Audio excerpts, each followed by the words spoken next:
سلام و درود بر شما عزیزان، همزبانان، محترمان. پارچه شعری است به نام تمثیل هوس آمیز. از نامش برمی آید که این شعر عاشقانه است و میگه که تو تمثیل هوس آمیز خیالی،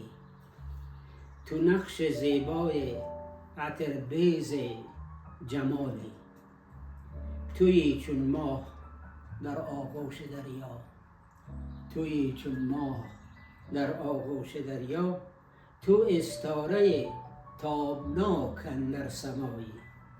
تویی چون لعل رخشنده در دل کوه، تویی زیبا نگین یاقوتی و یکتایی،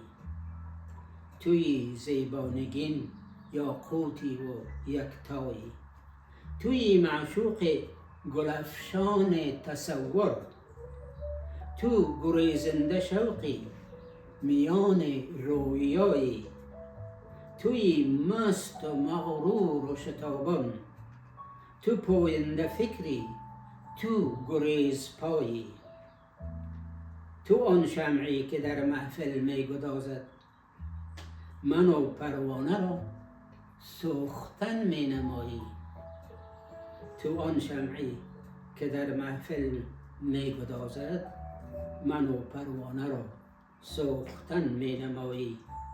توی رند مهوش عشق بازی، توی رنگین کمان روز آشنایی، تو را خواهم به هر آن که در هر پیچ خیالم می نمایی، تو را خواهم به هر آن که در هر پیچ خیالم می نمایی. از توجهتان تشکر.